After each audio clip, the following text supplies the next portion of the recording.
Good morning সবাইকে। আজ হলো 11 আগস্ট মঙ্গলবার। আজকের সকালের বিশেষ বিশেষ খবর হলো ফের রেশনে 100 টাকায় ডাল চিনি, শীঘ্রই মিলবে লবণ সরষের তেল ঘোষণা মুখ্যমন্ত্রীর। বন্যা পরবর্তী সময়ে একের পর এক জনকল্যাণমূলক প্রকল্প পুনরায় চালু করছে আসাম সরকার। অরুণোদয়ের নিযুত মহিলা ও নিযুত বাবু প্রকল্পের পর সোমবার রাজ্যের 70 লক্ষাধিক রেশন কার্ডধারী পরিবারের জন্য ফের শুরু হলো সুলভ মূল্যে মসুর ডাল চিনি বিতরণ। এদিন নগাঁও জেলার রহা থেকে কর্মসূচির উদ্বোধন করে মুখ্যমন্ত্রী হিমন্ত ঘোষণা করেন, এখন থেকে প্রতি মাসে বিনামূল্যে চালের পাশাপাশি মাত্র 100 টাকায় 1 কেজি মসুর ডাল ও 1 কেজি চিনি পাবেন উপভোক্তারা। শুধু তাই নয়, খুব শীঘ্রই এই সুবিধার সঙ্গে যুক্ত হতে চলেছে লবণ ও সরষের তেলও। সরকারি হিসাব মতে এই প্রকল্পের আওতায় উপকৃত হবেন প্রায় 2,48,11,645 জন মানুষ। অর্থাৎ রাজ্যের প্রায় প্রতিটি দরিদ্র ও নিম্ন আয়ের পরিবার সরাসরি এই সুবিধার আওতায় আসবে। শুধু নগাঁও জেলাতেই সুবিধাভোগী পরিবারের সংখ্যা 3,85,299। এদিন রহার একটি ন্যায্য মূল্যের দোকান থেকে কর্মসূচির সূচনা করে মুখ্যমন্ত্রী বলেন, নির্বাচনের আগে চালু থাকা একাধিক জনকল্যাণমূলক প্রকল্প বিধানসভা নির্বাচন ও পরবর্তী প্রশাসনিক প্রক্রিয়ার কারণে সাময়িকভাবে বন্ধ হয়ে গিয়েছিল। তবে সরকার প্রতিশ্রুতি অনুযায়ী ধাপে ধাপে সব প্রকল্প পুনরায় চালু করছে। হিমন্ত বিশ্ব শর্মা বলেন, 1 আগস্ট অরুণোদয় প্রকল্প পুনরায় শুরু হয়েছে, 6 আগস্ট চালু হয়েছে নিযুত মহিলা ও নিযুত বাবু। আজ থেকে আবার শুরু হলো সুলভ মূল্যের ডাল চিনি বিতরণ। বর্তমানে কিছু কারিগরি সমস্যার কারণে লবণ দেওয়া সম্ভব হচ্ছে না, তবে খুব শীঘ্রই ডাল ও চিনির সঙ্গে লবণও দেওয়া হবে।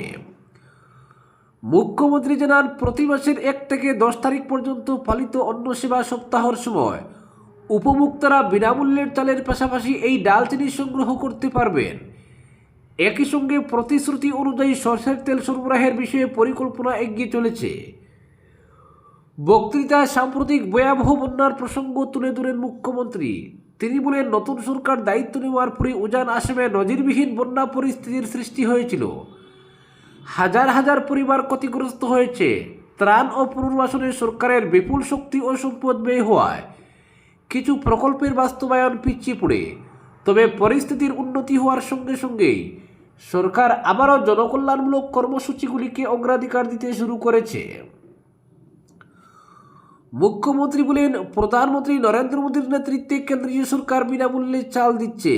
তার সঙ্গে রাজ্য সরকার অরুণোদয়, সুলভ মূল্যের ডাল চিনি, নিযুত মহিলা, নিযুত বাবু এবং 5 লক্ষ টাকা পর্যন্ত চিকিৎসা সহায়তার মতো একাধিক প্রকল্প চালু রেখেছে। আগামী দিনেও দরিদ্র মানুষের কল্যাণে আরও নতুন পদক্ষেপ নেওয়া হবে।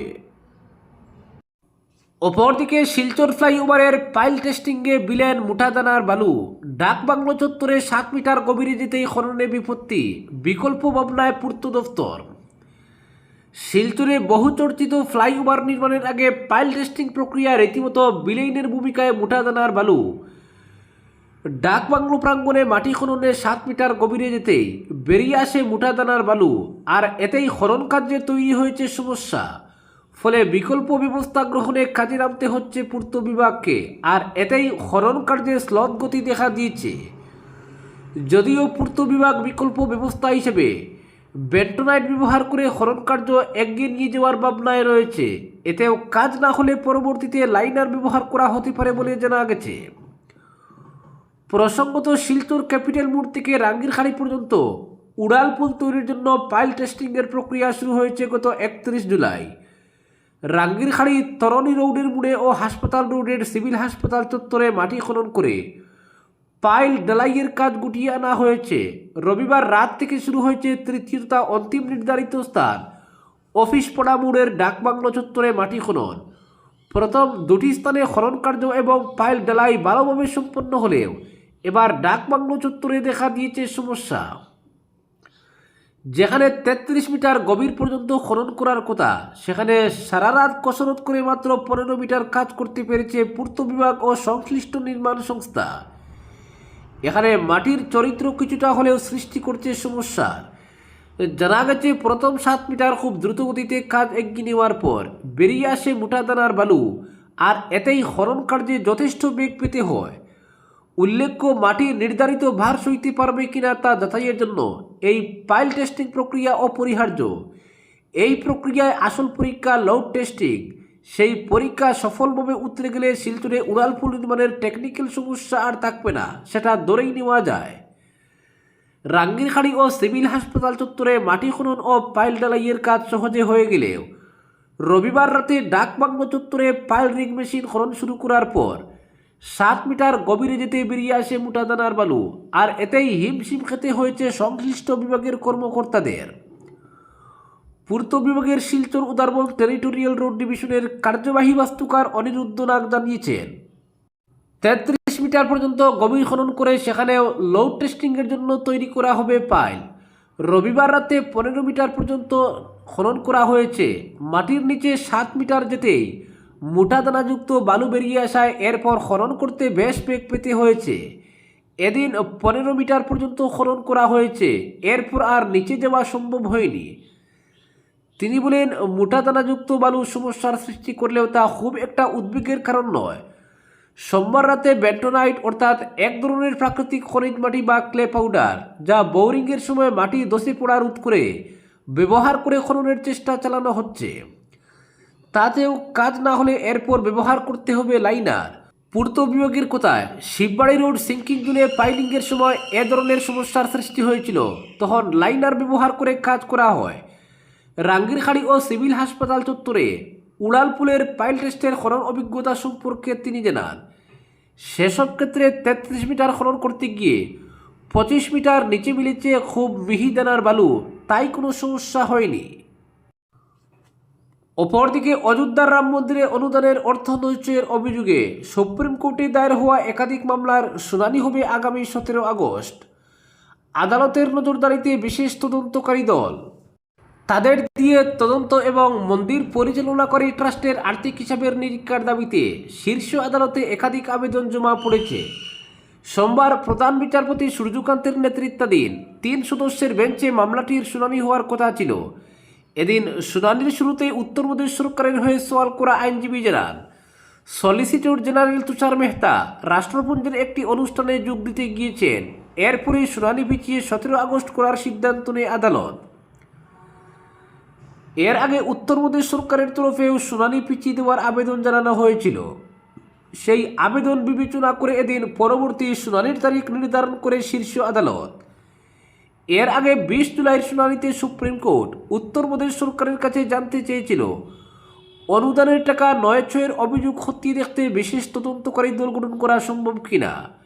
স্থানীয় পুলিশের পরিবর্তে আগে থেকে বিষয়টি খতিয়ে দেখা বিশেষ তদন্তকারী দলের হাতেই তদন্তভার দেওয়া যায় কিনা সে বিষয়ে সরকারের কাছে নির্দেশ চেয়েছিল আদালত। অপরদিকে ছাত্রভর্তিতে অনিয়মের অভিযোগে নিষ্ক্রিয়তা, 1 মাস আগেই এফআইআর, জানালো আসাম বিশ্ববিদ্যালয়। আসাম বিশ্ববিদ্যালয়ে ছাত্রভর্তি প্রক্রিয়ায় অনিয়মের অভিযোগকে কেন্দ্র করে কর্তৃপক্ষের বিরুদ্ধে যে নিষ্ক্রিয়তার কথা বলা হয়েছে তার কোনো বাস্তব ভিত্তি নেই। সামাজিক মাধ্যমের পাশাপাশি লিখিতভাবে দাখিল করা ছাত্রভর্তি সংক্রান্ত অভিযোগের ভিত্তিতে বিশ্ববিদ্যালয় কর্তৃপক্ষ প্রায় 1 মাস আগেই তদন্ত কমিটি গঠন করে এবং সেই তদন্ত কমিটির সুপারিশ অনুযায়ী পুলিশের কাছে এফআইআর দায়ের করে। এরপরও সোমবার আচমকা বিশ্ববিদ্যালয়ের প্রবেশদ্বারের সামনে কিছু ছাত্র বিক্ষোভ দেখান। কর্তৃপক্ষ সঙ্গে সঙ্গে উত্থাপিত অভিযোগের বিষয়ে বিশ্ববিদ্যালয়ের অবস্থান স্পষ্ট করে প্রবেশপথ অবরোধ তুলে দেওয়ার আবেদন জানান, কিন্তু বিক্ষোভকারীরা তাদের অবস্থানে অনড় থাকায় পরে উপাচার্য অধ্যাপক রাজীব মোহন পন্তের উপস্থিতিতে আন্দোলনরত ছাত্রদের সঙ্গে এক বৈঠক অনুষ্ঠিত হয়। বৈঠকে নিবন্ধক ডক্টর প্রদেশ কিরণ নাথ জানান, অভিযোগ পাওয়ার পরই গত 8 জুলাই ডিন একাডেমিক্সের নেতৃত্বে একটি তদন্ত কমিটি গঠন করা হয়। কমিটি সংশ্লিষ্ট ছাত্রদের জিজ্ঞাসাবাদ করে এবং বিভিন্ন নথি ও প্রমাণ পর্যালোচনা করে অডিও ক্লিপিংস ফরেনসিক তদন্তের প্রয়োজনীয়তার কথা উল্লেখ করে এফআইআর দাখিলেরও সুপারিশ করে তদন্ত কমিটি বিশ্ববিদ্যালয় কর্তৃপক্ষের পক্ষ থেকে তদন্তে উঠে আসা বিষয় এবং প্রাপ্ত নথিপত্রের ভিত্তিতে গত 13 জুলাই দুয়ারবন্তানা এফআইআর দায়ের করা হয়। সেই সঙ্গে পুলিশের হাতে অডিও সহ প্রাসঙ্গিক নথি এবং তদন্ত কমিটির প্রতিবেদনও তুলে দেওয়া হয়েছে। নিরপেক্ষ তদন্তে পুলিশকে সব ধরনের সহযোগিতার আশ্বাস দেওয়া হয়েছে। বৈঠকে আন্দোলনকারীদের সামনে সব তথ্য তুলে ধরার পরও তারা তাদের অবস্থানে অনড় থাকেন এবং অভিযুক্ত ছাত্র ইউনিয়নের সভাপতি রাজকিঙ্কর চক্রবর্তীকে অবিলম্বে সাসপেন্ড করার দাবি জানান। উপাচার্য অধ্যাপক পন্থ জানান, বিষয়টি বর্তমানে পুলিশের তদন্তাধীন। অভিযুক্তের বিরুদ্ধে এখনও কোনো চূড়ান্ত প্রমাণ বা তদন্ত রিপোর্ট বিশ্ববিদ্যালয়ের হাতে আসেনি। এ অবস্থায় বিশ্ববিদ্যালয়ের বিধি মেনে তাকে বহিষ্কার বা শাস্তিমূলক ব্যবস্থা নেওয়া সম্ভব নয়।